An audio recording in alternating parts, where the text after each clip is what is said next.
Welcome to the Game and Gadget Podcast.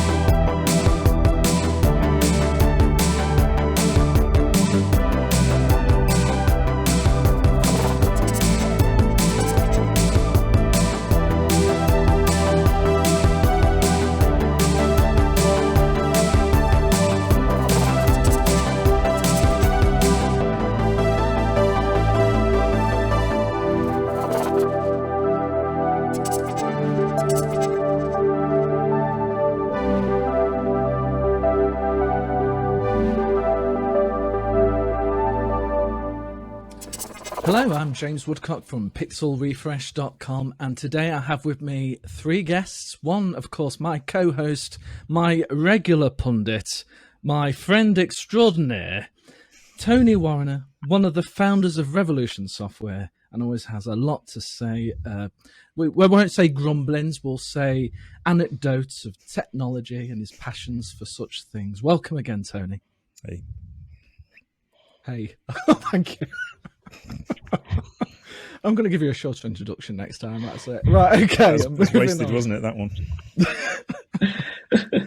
And also a repeat guest of the Game and Gadget podcast, Cannon Fodder, developer for many, many years, many stories, lots of informative conversations. Thank you again for joining the Zoom.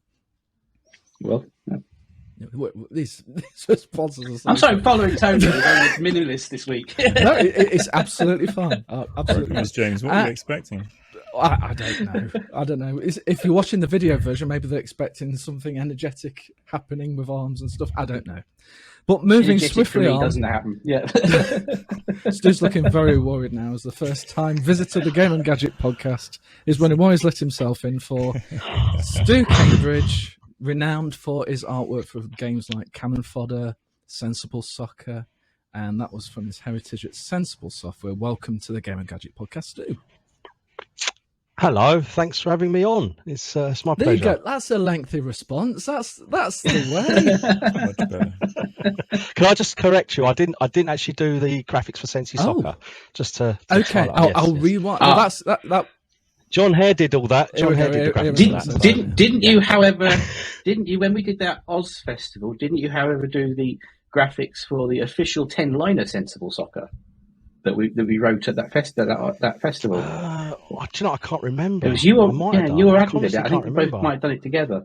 But we'll get back to that one. Maybe, that was a whole thing. Yeah. So in a bizarre way, I may be kind of technically correct. Only incidentally. Only smidgenly, only just on the peripheral. Okay. So, Stu, as you're new to the Game and Gadget podcast, I will start with you if you don't mind. So, Cannon Fodder, I remember playing this years ago on my computer of choice at the time, the Acorn Archimedes A3010. And for anyone who played that game, there's probably a few things to remember it for. One is probably the music at the start. War has never been so much fun. Dun-dun-dun-dun, dun-dun-dun-dun, and so on and so forth. And it was module style music, so there was actual voices in it, which was quite nice, which was quite novel at the time. And the Acorn, for those who don't know, was a 32-bit computer, which I adored, but for most people that would have got Amigas and Atari STs, not me. James got the Acorn Archimedes A3010. Well, that's another story, I digress. Then there's probably the whole concept of the poppies and your troops walking down the path, and then when you go through levels, if your troops died, they'd have little gravestones. It was all very sad. And then they'd all walk a few steps forward to replace them. So it's probably one of those few times, other than when you were playing a first-person shooter and it was a single person, you had a connection to each an individual troop of a whole waft of troops, because they all had individual names as well. But third, and this is of course where Stu comes in, was the artwork. So in terms of artwork, Stu, for something like that, what would have been the original brief, and how would you actually go about planning how it would actually then begin to look? Yeah, that's a very good question. I mean, the original brief was something like this. Not a lot then. Not a lot. I actually tell a bit of a porky there. There was actually some text on a piece of paper that said, I can't remember what it said now. It was like soldiers, war games, strategy, arcadey, lemmings with guns, that kind of idea. And that was pretty much it. So I didn't have a lot to go on. And I have to say, the initial graphics I did were pretty rubbish. They were really, I mean, I just started. So for me, I wanted to make a good impression. And I had a bit of imposter syndrome going on at that time because I thought, surely they've made a mistake. Why would they want me to do the graphics? Because these were like, I mean, Sensible was like rock stars, for me as a growing up, because I played all the 64 games. And all of a sudden, I got a job with them. Obviously, they obviously liked my artwork, but I was quite nervous when I started. So this prospect to work on this game, this new Amiga game, was like, right, okay, how am I going to do this? The process involved was literally we started with 32 by 32 tiles. And it just didn't go anywhere. And I was talking to Jules, and we said, well, we can go for 16 by 16s because they're a little bit, it gives us a bit more freedom and flexibility. And that's how we ended up with the tile set we ended up with. And the jungle was the first set we did. It's the first set I created. And there are some files which I've got on my archive which look slightly different to the ones that were in the final release. And but the great thing is we just developed it, and we had a lot of fun doing it while we went along. It was one of those projects where there's long hours. As Tony and Aaron will probably be able to appreciate, that when you develop games, you do actually spend quite a lot of time in front of the screen, and it's a relentless task. But the rewards were really good. It was great project to start on. So how wildly different was that very first iteration then to what was actually finally published in the game? Well, the first set was, I had this idea of like Dartmoor, and just like quite sparse sort of moorlands with like all the the heather and all that sort of stuff. So I did this tile set, which was literally lots of undulating hills and ditches, but the colours just weren't right, and we got something in, and it just didn't work. You put it on, and it's just not right. It just doesn't look right. There's something not right about the feeling of it. So I went away. And then we said, we'll do 16 by 16 tiles. And then I thought, we'll have the jungle. We'll have some like palm, sort of pseudo palm trees, get some like little sort of lits of river, and just try and create something which is a little bit more identifiable as an area rather than just this big open expanse. And in that respect, we can create little missions where you can go around and you can hide some bays around there, and it kind of evolved. And so really, that was the real transition point from having like this really open layer of graphics with a few bushes in, to this more sort of close-knit environment where you've got like, you can work out routes, and almost like a maze-like sort of thing. And that's pretty much where it went. And from that point on, the game kind of, I'm not saying it developed itself, but it led itself, because the more we did it, oh yeah, we can do this, we can do that. And it kind of opened itself up for further design and expansion of that design, which I don't think you can sit down and write on paper. It kind of evolves, and I think we were very lucky at that point to be able to do that, because now it's not quite as easy, certainly in a commercial aspect, to have that amount of freedom.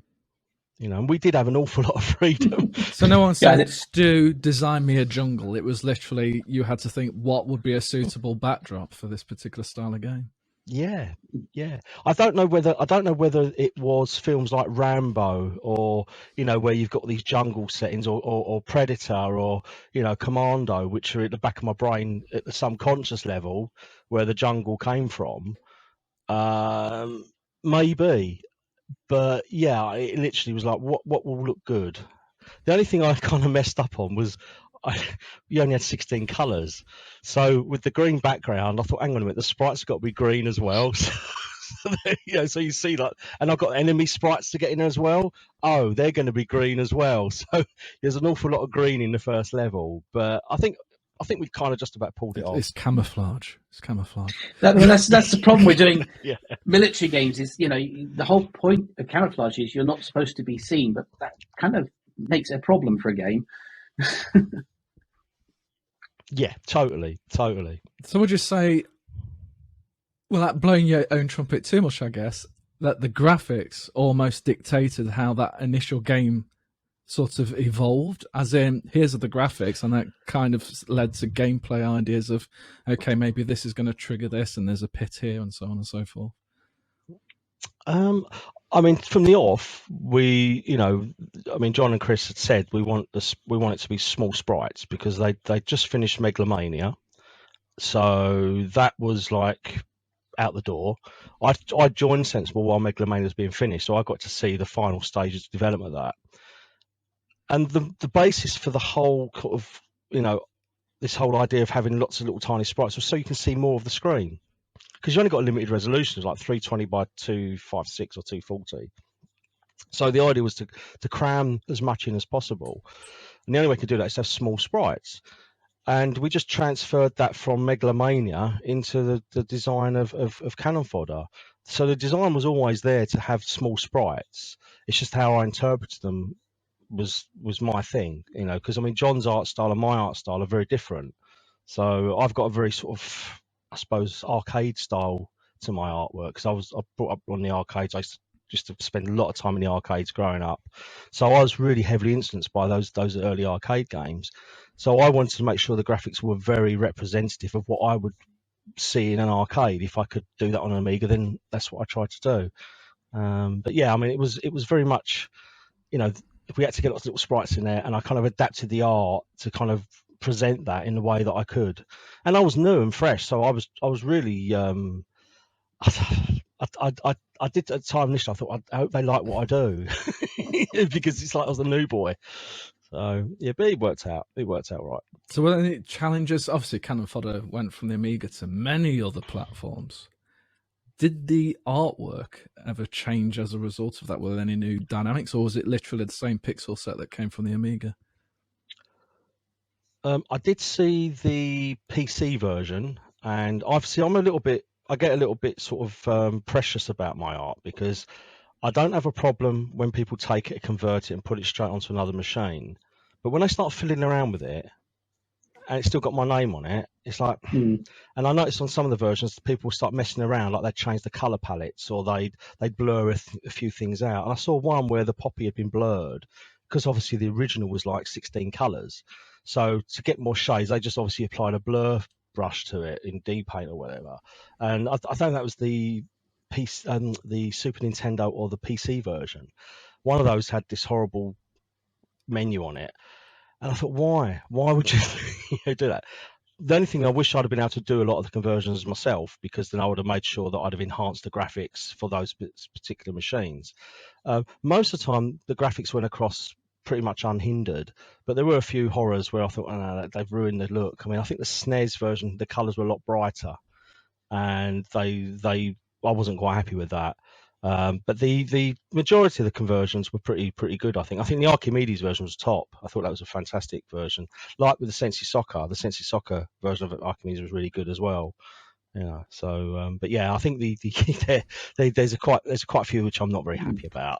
I'm just wondering with the SNES version, I vaguely remember something about NTSC TVs not having the color range. So it might have been they deliberately brightened it to make it look okay on NTSC TVs, but of course on a PAL telly it will look terrible. Yeah, possibly, because I think the SNES had a 32,000 color palette. I think this SNES. But I think it had some strange screen modes. I know the Mega Drive version was very limited in terms of what it because it only had 512 colours, but it had obviously 4 palettes of 16, so you had a bit more freedom, but you was restricted in number of the colour depth. But I actually liked the Mega Drive version. I thought the Mega Drive version was pretty good. I thought it was a really good version, despite the graphics not being quite up to the Amigas. But I am really fussy. I'm so fussy when it comes to my graphics. I'm probably like an old bore when I'm in the pub talking about it. It's like, shut up, Stoo, you're going on about it again. Well, I had so much admiration for your artwork, and of course, playing Cannon Fodder back in the day, I enjoyed it as a game, and I don't think I was old enough to really appreciate that all the elements that actually go into building a game. I just know, that music's catchy, this is really good gameplay, it just feels right. But when you get older, you realise, wow, the graphics, it's tying into the gameplay, it's adding, be it atmosphere or the style, or you were saying that particularly back in the day, the difficulties with limited color range, that would have never triggered to me as a youngster. I just know here's a game that was the best that was available. And I guess when you're playing years before that, playing the Atari 2600, you just looked at, hey, this is a good gameplay experience. And then when you get older, you start to probably analyze, or maybe as you get older and geekier, you start to analyze it more. I don't know. But the point is, it always resonated with me as a game. And I'm actually find it quite shocking that with all the remakes that's been done over the years, Cannon Fodder, I've not seen anything Cannon Fodder reappear as a name. There was Cannon Fodder 2, but there's never been a Cannon Fodder, I don't want to, I'm almost hesitant to say remaster because there's a big fan base for pixel art, as it would be called now. And I'm the same. But Cannon Fodder hasn't had that same treatment. I mean, how do you feel about that, Stoo? I mean, there must be a part of you that's thinking, yes, I'd love to see this, respectful to the original, but bring something for more modern. I think on an Android phone, for goodness sake, even if it was exactly original assets. Yeah. I mean, it's funny. I was talking to Rob, who he did Open Fodder. I was talking to him earlier on Twitter, and we was talking about enhancing Cannon Fodder, and I said I've always wanted to do an AGA version of Cannon Fodder because I'd love to have expanded on the graphics, add some proper, different uniforms and changed the vehicles and all sorts of things. But you're right. I mean, it seems really bizarre that Codemasters bought Sensible, lock, stock and barrel, and then just sat on it. And I think they kind of they slapped the name Cannon Fodder 3 on a title that must have been already in development, which I've heard has been pretty rubbish. But they've done nothing with it, and you think it's crying out. It's literally crying out for like another version. But for me, it would have to be true to the original, where it'd have pixel art, using modern tech. I mean, you think what you could do now, you could have like the backgrounds exploding. You have all sorts of things you can do now, but within the pixel art sort of style. It seems crazy that it's not been done. I would really love to do another version. I've always wanted to do another version of Cannon Fodder. See, I didn't work on the second one. They used a lot of my graphics, but I wasn't the main artist on that. John Lilly took over for that one because I was already committed to another project. And so for me, I'd love to have been able to work on the second one. But it just defies belief that you'd buy something which is such a strong Amiga game. Well, I say Amiga game, it obviously was multi-format, and do nothing with it. When it's got such a strong following and it's got such a strong design. I mean, one of the odd things with it is because it was so iconic on the Amiga, and it was so iconic beyond the Amiga, it actually has the sort of knock-on effect that if you do anything that's even vaguely looks like Cannon Fodder, everyone assumes it's Cannon Fodder.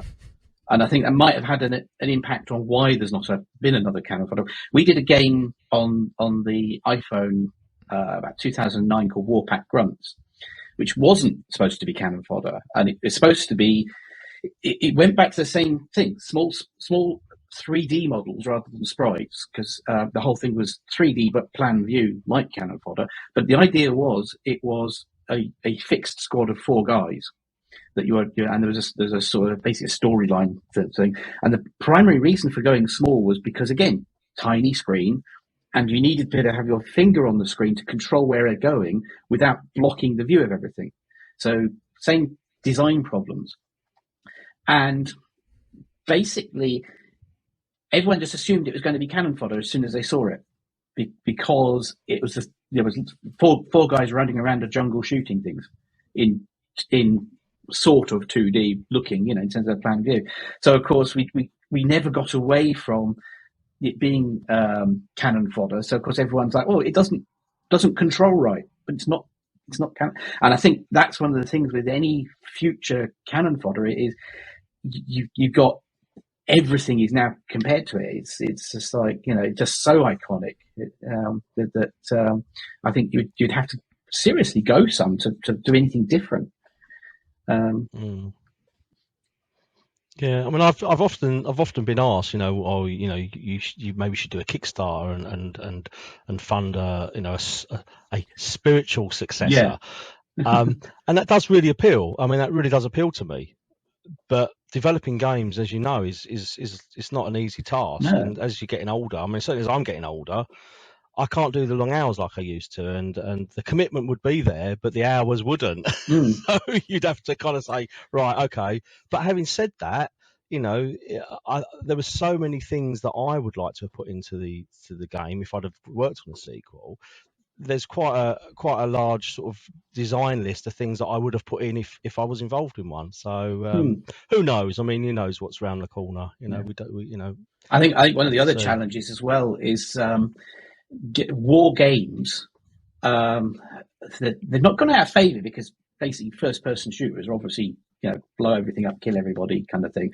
But games about actual war seems to be kind of out of favour because basically people have grown up a bit socially or whatever, and it's a case of where you don't really want to be killing lots of people nowadays, do you? Actually, it's fun. You know, we always. We're all kids who grew up playing war. And that's kind of different now. So maybe I don't know. Maybe the culture's changed. That yeah, I think the other thing. I mean, certainly when we was developing Cannon Fodder, something really bizarre happened when we associated names with the sprites. Now, up until that point, when I was over the moon to see my little men running around the screen, I mean, because when Jules put the control system in, and you know, you could click and you could put a path out, and they would follow it. I was like, wow, because it was great for me because I, you know, seeing the animations moving on the actual landscape, and because other than that, you'd use D-Paint and move the brush around, and it was like, yeah, it was all right. But once we put the names in, it's almost like the whole game just changed that instant, where you could identify with these little characters, even though they all look the same. You know, it was really weird because you're on a personal level, you're associating a human being because there's a name associated with that little sprite. And once he starts working his way up the ranks, and you become like a captain or a general or whatever, you think, I want to keep him because his firepower's better. He can throw his grenades further. He can do all sorts of extra things that the early conscripts can't do. So you want to protect him. And when he goes, you think, oh no. And that was it. It was literally a double blow because they did increase rank as you use them more and more through the level. And it's not like you could pick the troop that would be in that level. Like, I want to protect this guy because I know this level maybe got. No, he was going straight on the front line. If he was in the order that he was given, if you had Jules from the very start and he still survived, you'd watch his rank increase, and that name would follow him everywhere. And it was like, and then Cannon Fodder, then once you lost troops and you completed the level, you get like this credit almost sequence down of your troops who died in the rank they weren't. It's like, oh. I mean, when I play Call of Duty or something along those lines, it doesn't give you that emotional deepness with that character. It's just an anonymous guy that you spawn within 5 seconds of you dying. But Cannon Fodder, you had a connection to those little pixels on the screen. Yeah, I think the main. I mean, I've at the time I didn't really look at it in that way, but in reflection, I think today the graphics are so good on modern systems that your imagination almost goes to the back of the queue. You're sitting there, and your imagination's sitting there with its feet up. Whereas back then, because the graphics were naff compared to what we've got today, your imagination took over, and you did start to create, even at a subconscious level, scenarios for these things and images. Like when you read a book, you read a book, it's all in here. There's no pictures, it's all in here. So your brain creates that environment, that whole world. And I think that's the difference between the gaming back then and gaming now, is it's all done for you. And that also means your attachment to characters is also a lot deeper when you're creating them yourself than when it's handed to you on a plate. And I think that was part of the thing that happened with Cannon Fodder. No, that's true. I mean, there might be a way to actually recreate that in modern gaming.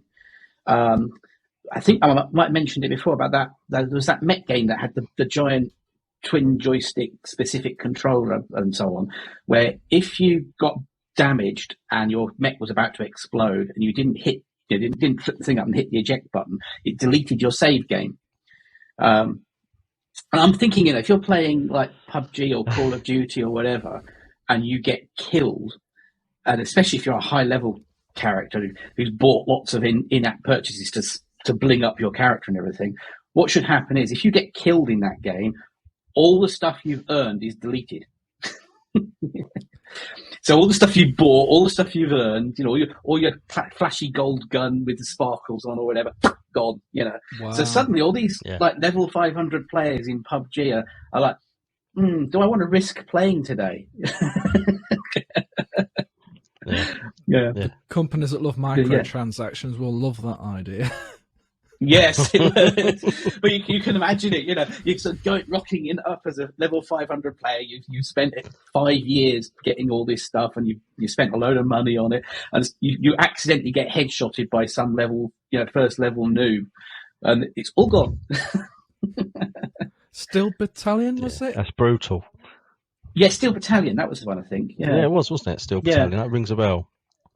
Yeah, that was the ultimate mental in terms of first party add-ons, and also breaking the rules for the PlayStation as well, because the whole deleting your save game without telling you was a bit of a no-no on the PlayStation. But they managed to get it through Sony, probably because I think it was either first or second party development. No, it's not supposed to.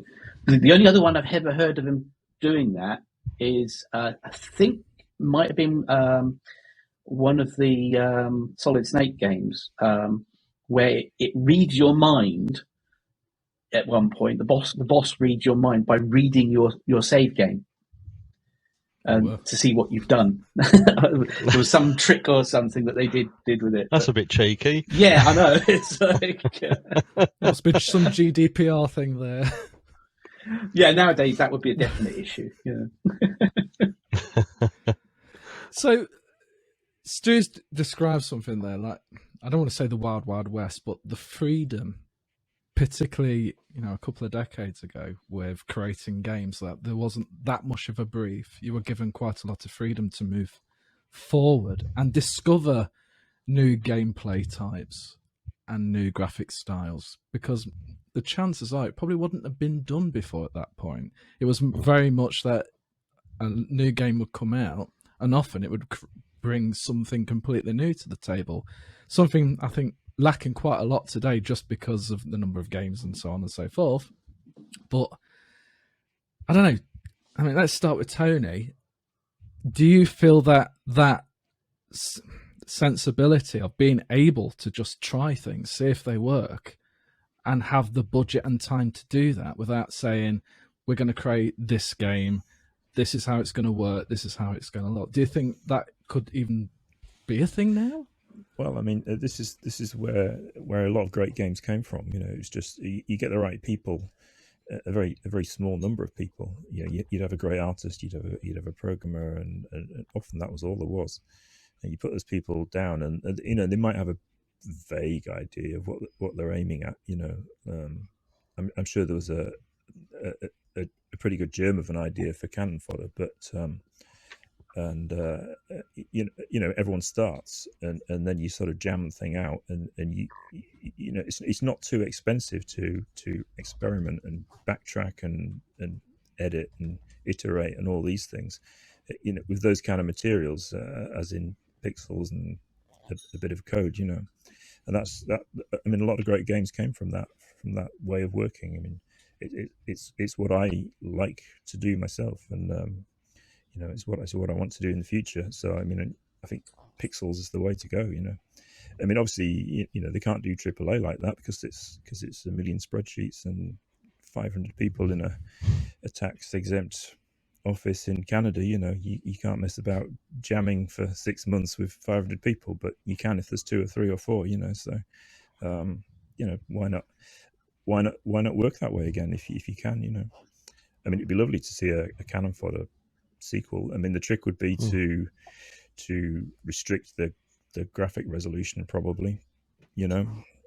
So no one's going off doing crazy art that can't be thrown away. If it's done like it was before, but with more CPU, more RAM, but the same graphics, you could probably do the dream version. Be interesting to know what I agree with you. It would cost to extract the IP from Codemasters, wouldn't it? That's the problem. Yeah. Yeah. Cannon Fodder is a really Yeah, great I think that's name. the hurdle. I mean, what a great name! We'd have to have absolutely great. a not quite Cannon Fodder name. Yeah, I mean, I assume they wouldn't. They're like, the more interested you look, the more the price will go up. But I mean, if you had the right people, then you can easily say this is a spiritual follow up, and come up with a clever name, and who's to stop you? You know, I think it would do very well. I think so. I mean, look at what John's done with Social Soccer. You know, I mean, John Hare's done it with Social Soccer, which is, you know, it's a great game, and it is literally the spiritual successor to Sensible Soccer. Yeah. So it can be done, but it's you know, it's just, I suppose it's looking at the bigger picture and saying, well, how do you proceed and do it? But yeah, I look at games like Sonic Mania, where it's doing far beyond whatever the Sega Mega Drive could ever have accomplished, but it doesn't feel out of place as like a Mega Drive follow-up. It just feels like that world. Nothing's changed too much. It's still very much connected to Sonic 1, 2, 3, Knuckles, etc. It just feels like a proper follow-up, following those same rules, but you can tell it's got more hardware clout now, so it's able to do more fantastic things in the background. The animations are more detailed, there's more frames there, and so on and so forth. So they've certainly achieved it, and I'm sure it wasn't easy. But, you know, there is a possibility. And I think also, even more key, the commercial interest is there, i.e. Sonic Mania was very successful. There's been many pixel art style games now that have been successful. So this is when we need the next Cannon Fodder, gents. Maybe I'm preaching to the converted here, but for anyone else who's listening... I think one of the things for doing, and you know, the next Cannon Fodder, whatever it ends up being called due to various copyright reasons, naming reasons or whatever, trademarks rather, is not so much doing it to cash in and make loads of money. It's more doing it because you want it to do the next Cannon Fodder game, and as long as it doesn't bankrupt you, then it's cool. I mean, this is kind of where the Kickstarter thing. Kickstarters are a bit variable, but the thing is, at least if a Kickstarter is, you at least know you're not going to go bankrupt doing it, as long as you're reasonably, you know, clued up on how to write a game. I mean, a lot of the Kickstarters I've seen, most of the ones that have gone bad are people who think they know how to write a game but haven't, and have got all these great ideas and just need the money, you know. And it's like, nah, it doesn't work that way. Whereas, you know, you take some of the ones where someone's come along with a classic title and the history of writing them, and just said, right, look, we want to write the next version of Cannon Fodder.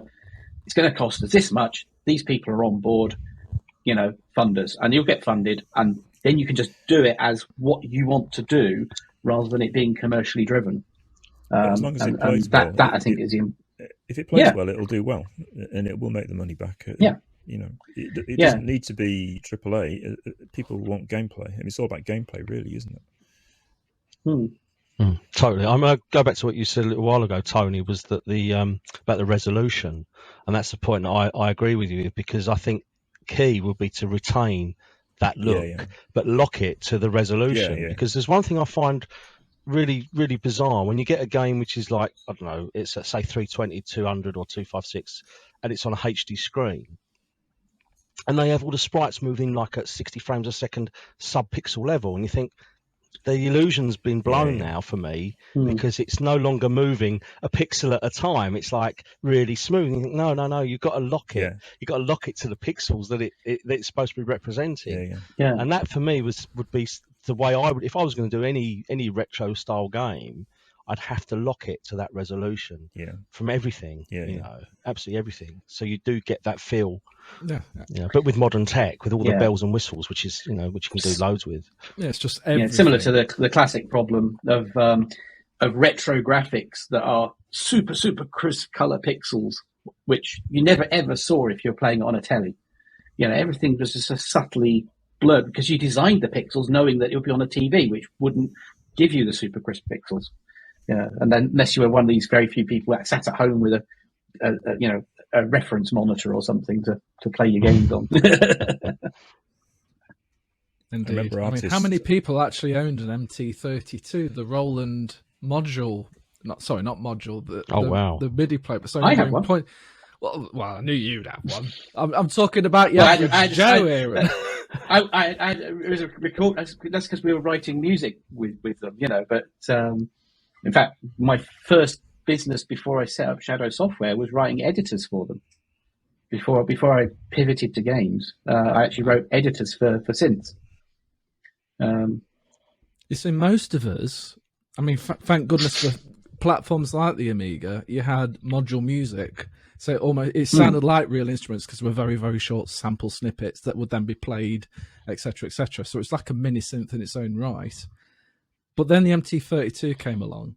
I had no idea of its existence when I was playing point-and-click adventure games. It was just, I had my Sound Blaster 16 when I had a PC, which was Adlib FM music, which was okay, but I went from the Acorn Archimedes Sam and the Sorcerer with the module music, then went to the Sound Blaster 16 on the PC so I could get the talkie version, because it wasn't apparently reviewed very well, the talkie version of Sam and the Sorcerer. It was apparently the audio was a bit crushed and I don't know, buggy or whatever. So I got the PC version. I got the PC just to play Sam the Sorcerer talkie version, but that's another story. But the point is, I went from module to FM, which was based off MIDI, and it was like, oh my word, it doesn't sound as good as the Acorn. I wasn't expecting this. And then later I found out about devices like the MT-32, but it was well out of my price range. There's no way in hell, as a youngster, I could have afforded such luxuries. So now it's the weird thing is, from the studio budget point of view, the MT-32 was ridiculously cheap. Oh yeah, because this is the thing: it was a device that came in. It was actually designed for lounge lizards, because it was a device that came in to be sat on top of an electric piano, and you'd be sort of playing at the Moonlight Sonata bar or whatever, and you suddenly have all these extra sounds that you could add on to your piano. And at the time, an instrument that could play, I think it could actually play 16 instruments at once, which for synthesizers at the time was like, wow, that a whole instrument per MIDI channel and enough notes to play it was remarkable. Polyphony. With a ridiculously low price. And the problem was the ridiculously low price was because they didn't have any battery backup memory on it, which for a synth at the time was weird because there was no editing. It was all preset, but it was editable, which is where I came in doing MIDI editors on the ST for it. And then but you couldn't save them, so you had to save them to your computer. But also at the same time, they were obviously pitching it for lounge lizards on their PCs, on their pianos, and then it shifted to the games side, especially in Japan, where they started doing cheaper PC card MT-32 modules, to do the sound, and making it a MIDI sound standard as well, which was quite interesting. And that's what made it even more curious about the Amiga and Acorn version, was to recreate the music on those computers, that module music. They basically recorded the instruments off the MT-32 in a much lower resolution, etc., to recreate it. Yeah, exactly. But then I would, on the PC, have to buy the actual MT-30 module, which would have sounded superior, obviously, to that original Acorn version. But still, it was a much bigger investment than just using the computer I already had, like the Acorn. Yeah. The oddities, eh? Yeah. Yeah. I'll tell you one thing I always thought was a bit strange, and this is my quirkiness coming through here. I never understood why they never, with Commodore, never sort of kept the SID chip range going, because you had this fantastic synthesizer chip. You think, why not bring that, carry on with that? Say, maybe introduce it into an Amiga or an updated version to an Amiga, and then you've got all the sampling, 4 channels of sampling plus the SID chip.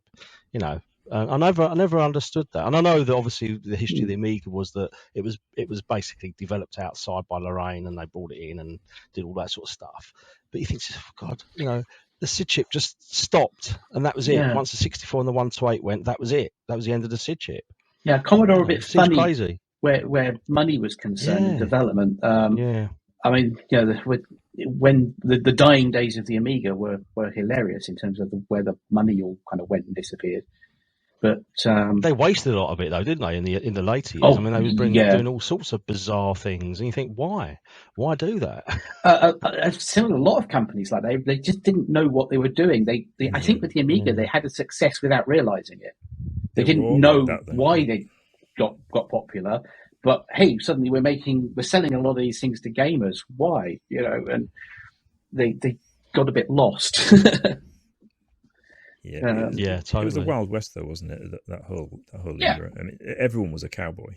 I mean, to generalize, the simple way to describe the whole industry, games and hardware, it was all a bit. Well, it's all a bit underhand, wasn't it? How much is that? The last days of Commodores, I think. Yeah, I mean, how much of that, though, is really hindsight? That it's easier to look back now and think, oh, why did you do that? But, mate, surely at the time, these business guys thought, this is definitely the right way to go. This is definitely where the money in. This is how we show the performance level of the machine is. You can't tell me they were thinking at the time, I want to kill Amiga, let's do this. A lot of the machines were a case of like some enthusiasts made a great machine, and then very middle-ranking business people took over, and then made a lot of money from the greatness of the original designs, and then blew it all spectacularly, because they couldn't move. I mean, yeah, the A600 is a case in point. It's basically how can we make an A500 with a bit more RAM cheaper? Rather than actually making it the next gen machine. The A600 was pretty awful, basically. It was technically better than an A500, but not a lot. Wasn't it like an A500 Plus? Sort of, without the keypad, the numpad. That was it. Yeah, they basically shrunk the box, and because they shrunk the box, they couldn't actually expand anything really. They technically made it so you could put a hard drive in it, but that was impossible to get the right type. Because again, the cheapest hard drive connectors and everything they had meant they couldn't do it right. They skipped on a lot of things. They made it somewhat problematic. I think they expanded the footprint of the ROM into the RAM. So even though so basically end up with less RAM. I mean, that was some of that translated across to the CD32. We had first bit of code you do on the CD32 is to delete the CD32 intro 3D spinner, because that burns half your RAM. And if you don't actively delete it, it sits there in memory and there's half your RAM gone. So basically, Amiga had the I remember A5... all sorts of things like that. So basically, Sorry, go on. So basically, the Amiga had the A500 and then built the A600, which was basically a smaller version, just maybe a slightly bit faster. And then they shrunk it again and made it the CD32. They didn't shrink it for the CD32. The CD32 was massive. Compared to an A600? Yeah, I've got one floating around somewhere, but basically it's a bloody great big square box with the CD on it. And it was technically the CD32 was an A1200, where they'd slapped a CD on. I mean, we've gone about before about how they didn't even connect the CD up properly. It just literally, you can play a CD on it and get the data off it, and it'll play music, but you don't access the music in any way. You just play it, and that's it. It was so cheap. 1K of non-volatile save memory for every game. So if you've got 1K built in, any save games you're doing for any of your games that you put in on a 700K CD, 700 megabyte CD, you basically you've got 1K to save your data across those games, which you can split across 3 games. But they also did something really bizarre, didn't they? Like they put this, because on the 1200, I really liked the 1200. I used it in the sort of later days of Amiga development. But I remember reading that when they brought the CD32 out, they put the chunky to planar chip in on the CD32, so you could basically do displays like you did on a PC, which was your Dooms and all that sort of stuff. And you think, well, that's just bonkers, because it's not on any other later Amigas. Yeah, so and it was even if they'd have brought it out on the 1200 afterwards, and say, well, put that in there, and then if you're enhanced, it's an enhanced 1200 game. But it just seems crazy. Well, yeah, crazy. Because the rest of the architecture wasn't set up for it, it didn't actually. Well, it worked, but you couldn't use it. it just wasn't practical in any way, apart from maybe a Doom style demo, you know. So and like a bodge, really, wasn't it? Yeah. I mean, I probably mentioned it on here before, but the dying days of we were doing CD32 games in the dying days of Commodore, and we had someone from Commodore's press department contacted us and said, we're doing a big promo of all the CD32 games. Send us all your press copies of your CD32 games, and we'll get them out and just we're doing this big promo. So we sent them all our CD32, you know, all the spare press copies we had of our CD32 games, as did a lot of other developers, and nothing. And then Commodore went bust. And then we started seeing these adverts in the games press, tiny little, sort of adverts. Someone selling CD32 games cheap. And it was actually someone from Commodore who basically, they got us to send them these games so they could flog them off to pay as much of the wages as they could as they were going bust. Sounds about right. Yeah. Crazy. That's why we didn't end up with we never actually got our own copy of the CD32 version of Base Jumpers because of that, because our press copy had been sent off to Commodore. I don't have a CD32 copy of Steel Sky either. I don't even. We never had a machine. I don't know how we did it. I mean, I know we did do it, but I don't remember anything about it or ever seeing a machine. Well, it's a strange thing. The dev kit was a board. Was it? It was basically a hard drive adapter you plugged onto a normal CD32 that let you plug in separate joysticks and so on, but let you plug in a hard drive and a floppy drive. We didn't actually have a hard drive we could use for it, so the basic development plan for a CD32 game was you write the game onto a floppy disk on your Amiga, boot from the floppy. If you've got a gold disk by that point, you use that for data. You could read from the gold disk for data. But essentially, the first version of the game was running off floppies and literally changing floppies as you play. You then send off a big stack of floppy disks to Commodore, who will burn that to a gold disk. And in the case of Jet Strike, we're sending it off with a DAC tape for the music as well, to be converted and burnt off onto a gold disk. We get the first gold disk back a week later. You put that in as your current data. New floppy with the updated version of the game, reading the current data off the CD and the music playing off the CD. Update this, send off another stack of floppies.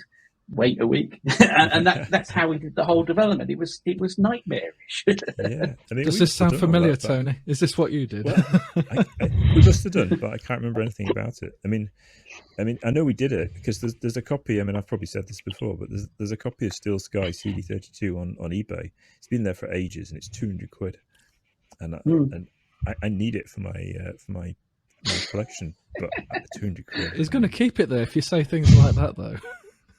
Yeah. It's just taunting me, but £200. I might bid on it if I can get the price. You do that. We'll see who blinks first. Yeah, the problem is there's the same problem with base Jumpers CD32 is like Unicorn poo. It's really difficult to get. Most of the CD32 games are hard to get. I mean, they were produced in fairly large numbers, but again, I don't know if they've ended up in landfill somewhere or what, because I know they were selling, but we never paid for them.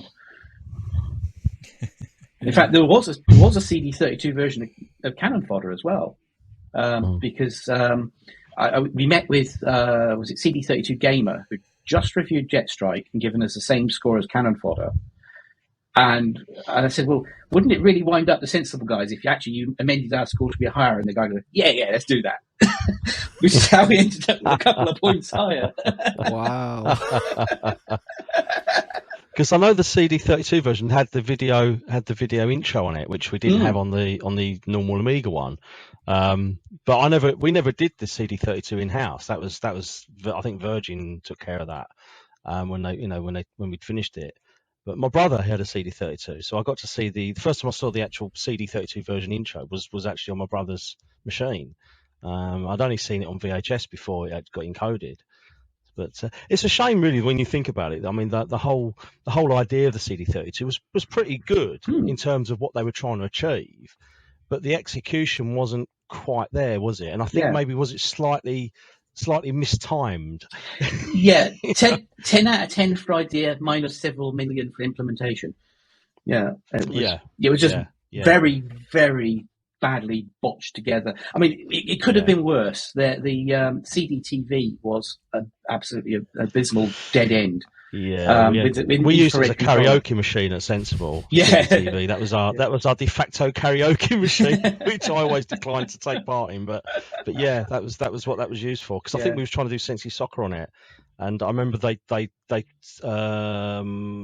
I got a bit fuzzy memory, but they changed the chip RAM configuration on the CD TV, didn't they? I think they did some fancy stuff. They tweaked the memory configuration on it, which kind of meant that a lot of your games kind of just decided to say, well, no, I'm not working. No, I'm not. Like, you load it up and you go, no, I'm not working. You think, why isn't this working? It's like, well, the memory's not right. Yeah. So you'd end up having to sort of work out what they changed on it. So yeah, it wasn't a great machine. It looked nice, but the worst bit was the controls, because it was an infrared controller.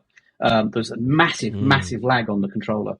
So any game remotely twitchy, and you're like, turn. Now it's turning. Yeah, it's really bad. And did it buffer? It buffered the controls as well. So you ended up going around in circles. Because it actually went in. It went in through the keyboard controller, I think, as well. So it actually went through the keyboard buffer. Right. So it was really, really bad, which is why we just didn't touch it. We were asked to do a version for that, and I had a go of it. And no. Yeah. Let me just go downstairs and hug my Xbox Series X, because when I hear stories like this, I can only hope that things have improved. Well, that's the thing. I mean, you play a modern console, and it's like there was a sweet spot, I think, with about the Xbox 360, the PlayStation 2 and 3, where you could put a game in, it would work. The controllers are actually rather good. The games looked great. They played great. And they didn't take forever to update every time you plugged the thing in, and it's kind of gone beyond that to like I want to play a game. Oh God, downloading updates, Well, cartridges.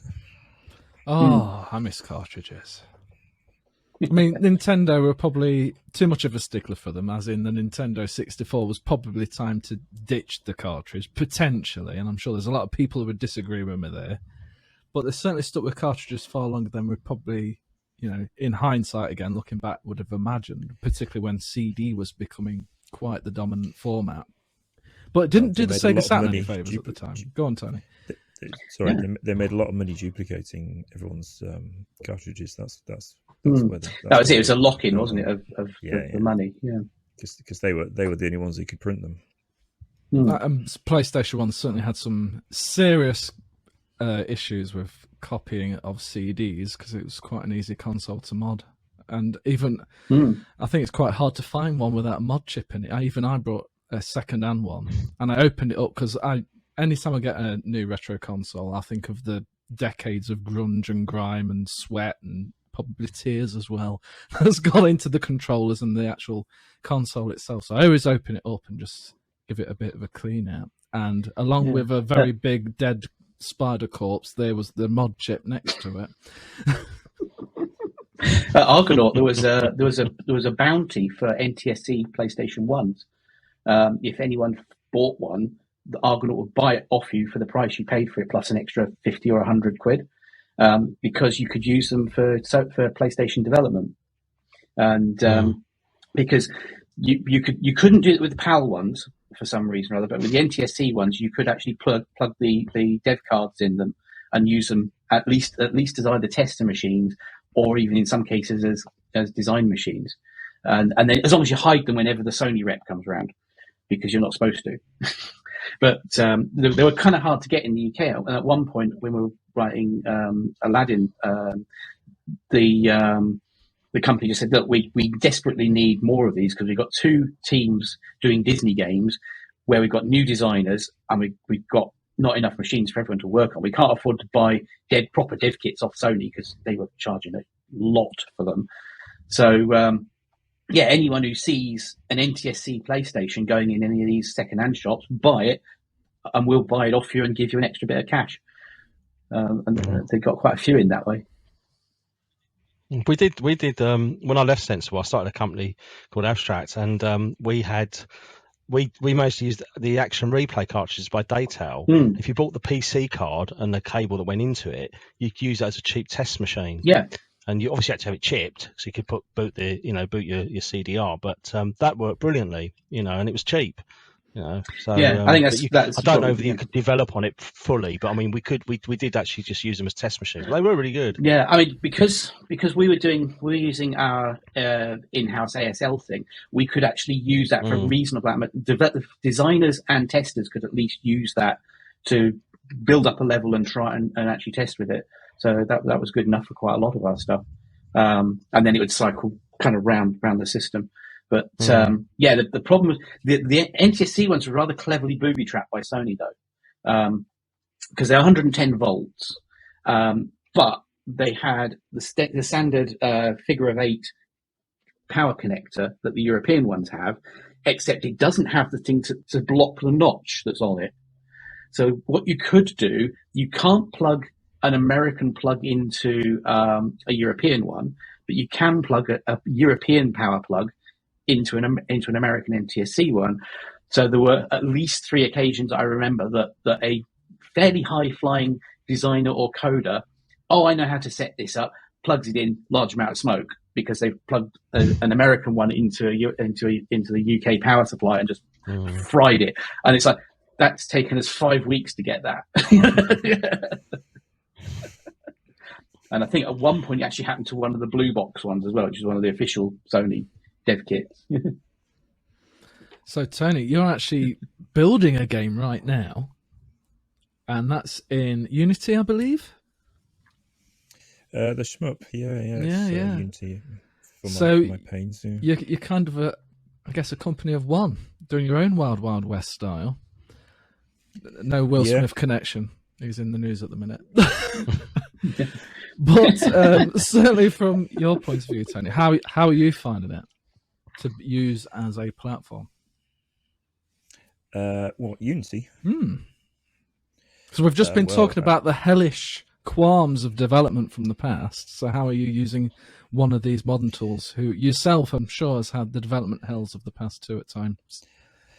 Well, there's different sorts of hells, aren't there? You have to pick a hell these days. I mean, I don't like Unity at all, but well, that's a good start. It's horrible in most ways, but it solves platform issues, I suppose. So that's good. I mean, it handles a lot of data for you and stuff like that. So I mean, it's easy to say I hate Unity, forgetting the problems that it solves. You can go. A different sort of hell would be trying to write an Android game using any of their tools. That's an even less pleasant process. So, I mean, it's all been downhill since PDS really on the 8-bit. Probably Aaron and Stoo will understand what I mean by that. I mean, PDS was just a thing of great beauty. It was a second at most from pressing the go button to having your game running on the Specky or the 64. It was so good. I mean, I like to iterate. I'll move something by a pixel, test it, move it by another pixel, test it, move it back again, test. I like to go test, and you can't really even do that with, a simple small project on Unity. It's still, even on a fabulous new Mac, it's still, reading config file, whatever it does, assembling scripts, blah blah. 10 seconds, whatever. It's still not as good in terms of iteration speed. But it solves some problems, I guess. I mean, my dream is someone to make a machine that's just like the old 8-bit things, a fixed low-res screen, but lots of colors, lots of RAM, lots of processor, and we can develop down a wire like we used to do. That would be great. When Stu was mentioning about 8-bit computers and SID chips, it did get me thinking to those fantastic times when one of the few times where you didn't actually mind seeing a loading screen was you'd start with your flickering, like epilepsy-inducing loading screen on the Commodore 64. Then music will kick in. And Ocean Games are really renowned for this, where the music will kick in. It was like, this is better than the game. And then the loading, ever so slowly, line by line, you'd get like this one still image in very low resolution, very low colour, load in. I mean, probably a minute of the loading time was the music and that one little bit of still screen you got to see throughout the rest of the loading experience. But I'll tell you what, those were some of my fondest memories of playing the Commodore 64, was seeing those loading screens and hearing that SID chip music. It was mind-blowing for the time. And then you get to the game and think, oh, maybe I'll load it up again. I think on the 64... We used to buy... Sorry, Tony, go on. I was just going to say, on the 64, there was a lot of creativity went into the loaders, because I think you could pretty much write your own loader. So I think it was like demo-type people were writing the loaders, and they were just showing off, weren't they? And then when it got to the game, it was different people. You had the people who wrote the game, and the people who wrote the loader were different. And the loader people were similar to the demo-type people, so they were kind of... up for tweaky effects everywhere, so that's maybe why the games were not as good as the loader that loaded them, But they did have, I mean, on later load, they actually had games on the loaders, didn't they? You'd have a little game of Space Invaders or something on some of the later ones, which always used to amaze me. Very basic version of an arcade game while the game's loading. That stopped after a while, though, because I think Atari patented it. It was probably Atari, but somebody patented doing that, and then all of a sudden everyone stopped it because they were getting sued. Right. Yeah. It's like if your internet dies and now your Google Chrome browser will give you the dinosaur hopping over things, which you can wait until your internet comes back. It's kind of still there in its own way. But I tell you, I mean, those days of like budget titles. I mean, I used to buy budget games purely because I'd see like music by Rob Hubbard, and I go, oh, I'll buy that just for the music, because I know the music's going to be good. Don't care about the game. And you think it was £2, so it's like, what's £2? It's fine, it's pocket money. I'll use my pocket money this week on this game. Me and my mate, we'd buy a game each, and he'd like one, and that's it. And but it's this whole the memory of this whole process. You go to the shop, you look through the cassettes, you think, I'll have that one. You go home, you sit there eagerly waiting for it to load, listen to the music, play it. Whereas now, obviously, that's all gone. So all those memories that we had of that experience of going through that, totally different generation won't even understand what we're talking about now. They won't appreciate that sentiment that's involved in looking back, even with rose-tinted specs that I'm sure a lot of us do. But those memories, are totally unrelatable by the modern generation. Even down to going to the school the day after you played it and telling all your mates, don't get that one, it's rubbish. Yeah, it's rubbish. Even for £2, it's rubbish. But the process started with like a copy of Crash or Personal Computer News or something, didn't it? And then you'd go to the shop. Then you'd think, oh, that's the one I want. Then you'd go to the shops and see if they've got it. Yeah, but that's the monthly magazines like Crash and Zap and Amtix. That would be that anticipation. Oh, there's the new Zap's out, or new Crash is out. You grab it, and I'd always read it in like history lesson at school, because that was so boring for me. So I'd have it in my bag. Me and my friend would sit next, and we'd like browsing through Zap 64, and because the teacher would be over there, something like, oh yeah, look, that looks good. We'll get that one. And then when you go into Boots or Smiths at the weekend, we'll pick that one up. But the whole process was so. You were so engrossed in this world of video games, which were computer games back then. It wasn't called video games. Video games seems to be like an American term. I always was brought up calling them computer games because we played them on computers. But I find that I'm quite appreciative of the fact that I was around at that time when all this stuff was emerging. The new machines were coming out. Like, I was looking at the ZX81 and before that the ZX80, and then the Spectrum come out, and you're thinking, what are these machines? What do you use them for? And then when you start, like your mate gets one, and then my cousin got one, and then I got one, and you think, wow, and this like this scene it starts to evolve out of these bits of electronic equipment. And we was at the birth of all that, which at the time you've got no idea, but looking back, you think, wow, that was pretty cool. That was really good. I'll just appreciate the fact that I was around at that time. Yeah. I mean, we're getting a bit older now, aren't we? Like all of us in our 50s, but what a great time to have been born, because we saw computers come in from nothing, and mobile phones and internet and all these things have come, and we've seen the whole process. Yeah. And the thing is, I mean, my career's advice, I don't know what you'd call an officer or whatever you call them, careers advice guy, said to me, "Oh, there's no future in computers." I said, I want to make computer games. I want to be into computer programming, because at the time I had like a crossroads. I used to code on the 64 and the VIC, and I could do graphics, and I chose the graphics route and kind of let the programming become more of a hobby. And at the time, I said, "Well, I want to do computer programming." And he says, "Oh, there's no future in computers." And this is like 1982 or something. What a muppet. That's kind of a common thread. In 82, I had my careers advice one at the same time. I think 82, I had a careers advisor at the end of 5th year saying, and I went to one in the UK, and she said, and I said, "Oh, I want to do robotics." Because I was doing computer studies and everything at the time, and I was planning to take it further. And I was writing games, and I was into games, but at the time I didn't know what I wanted to do as a career. So but I thought I really want to get into robotics, because I'd started playing around with them a bit at school. And she goes, "Oh, that's too specific. You can't. Yeah, you shouldn't be thinking that.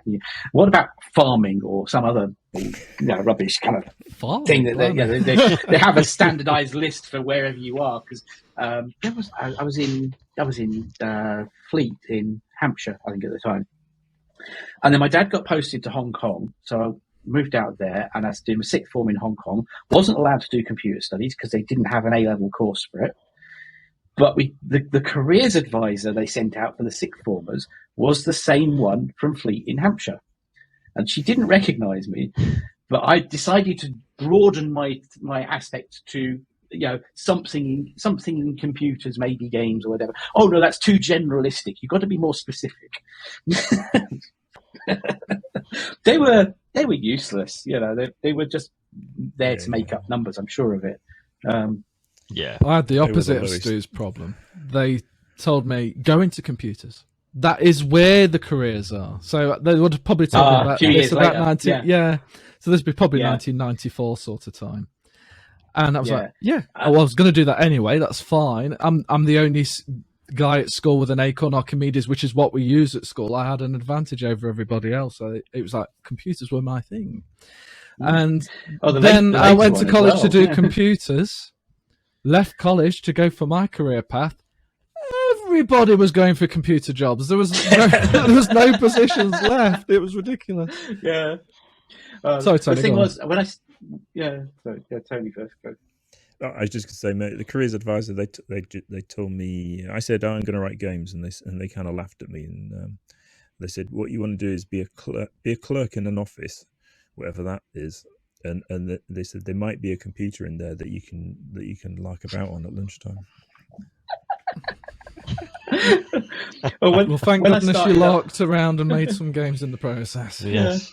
When I started up Shadow Software, the original plan was in about 88, and I was in Devon. That had been posted back to Devon, so I started up from there. And I had this plan for writing games on the ST at the time, and I'd done all my research. I had a really good business plan, and I went to the local business advice guy, and it's this old guy, and he says, "Oh, the computer games industry, there's nothing there. Look at this data I have from the BPI or whatever it was, BTI, the British trade bunch, that come up with all the statistics for all the different industries in the UK. And there's this photocopied sheet about the British games industry that I swear were from the 1960s. There was this is just ridiculously out of date, saying that there is no numbers at all really for games sales in the UK. And this is the late 80s. Games were big in the UK in the 80s. The companies were all starting to boom. I had a business plan that was spot on, and he dissuaded me at the time for a little while for going. As it was, I still came back anyway and started it up on the Enterprise Allowance Program. But despite his advice, and 3 years later, went back to him, same guy, I've been going for 3 years on the enterprise allowance. Well, in the first year on enterprise allowance, and he was surprised to see me back because of everybody that started that year in North Devon on the enterprise allowance, I was the only one who was still in business, because a lot of it was get you off the dole. We don't care. We'll just give you 25 quid a week. Just do whatever business you want. And most of them, they submit their business plan. They do it. They borrow their money to do it. They do it. Go out of business within a year once it runs out. And I wanted to employ my brother part-time, and I just wanted some advice on the whole thing of national insurance and what, how much I can get away with paying him and not paying him and so on, And he says, "Oh, so where's your shop then?" I said, "Well, we don't have a shop. We're an international mail order sort of thing, because we're writing games, we're supporting the Stoss and Amos clubs and stuff like that. And of course, it's an international thing with phone calls and mail order." And he said, "Well, international, you mean like Taunton?" And this was what I was putting up with at the time in Devon. It was just like, Well, I have to say, guys, this has been a fantastic podcast. Thank you for everyone for joining us today. I'll just finish on this one little note. Stoo was kind enough to create the logo for pixelrefresh.com. So based on an old photo of me with my arms crossed, Stoo managed to do a pixelized version, which I'm very happy with, which has become the brand identity. And in fact, it was because of that logo you did, Stoo, I thought, pixels, I've got to do something with my website, because it was jameswoodcock.co.uk before. I thought, I need to make this a little bit more universal, so it's not just me. I wanted it more about what I'm covering rather than, it's my portfolio. So that kind of inspired that. So thanks, Stoo. I'm very proud of that brand recognition you've given me by creating that logo for me, which has burned then the name Pixel Refresh. That's you're welcome. I enjoyed doing it, actually. I really enjoyed doing these pixel portraits. They're I don't know how it works, because I just seem to just draw them and they sort of resemble the people I'm supposed to be drawing. So people seem to like them, and I'm pleased you like your one. So it's you've got a very unique one as well, because I've actually put your arms in it. Most people don't get the arms; they just get the shoulders. So, so there you go. You got the extra. Head and shoulders above the rest, eh? Okay. There you go. And so, Stoo, where can we find out more about your good stuff? Because I know you have a shop as well where you actually sell a lot of your pixel artwork.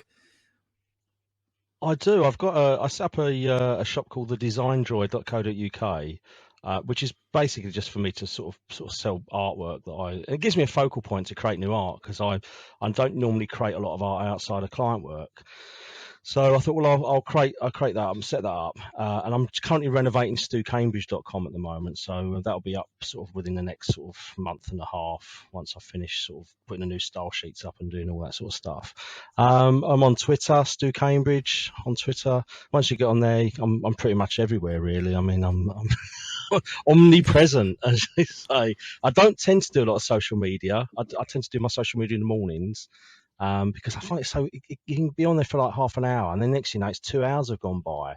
So I try to just do that first thing in the morning, and then But I'm all over the place. I'm just imagining Stoo on TikTok now. Oh no!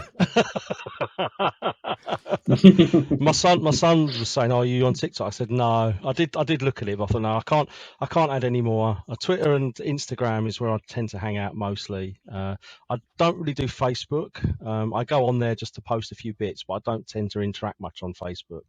So Twitter's probably, I'd say, I mostly interact. So we'll look out for your tweets, then, Stoo. And how about Aaron? Where can we find you, sir?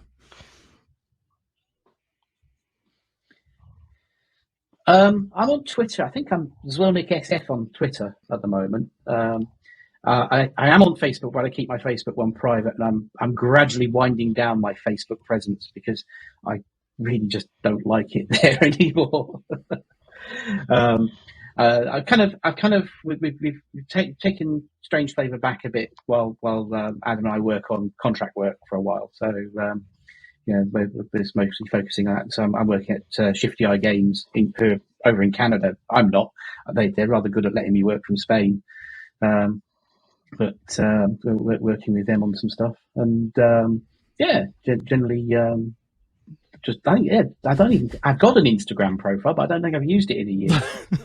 I'm so unhip. It's amazing. My And legs. Tony, you've got your game in progress. You've got a book in process, like the history of Revolution software and all that goodness. Where can we find out more about Tony? I guess through Twitter. There's a link on my profile on there that takes you to a website and stuff like that. So Twitter, Twitter's the place. Twitter is well, it seems we're all interested in Twitter. It had nothing to do with Elon Musk investing just recently, was it, guys?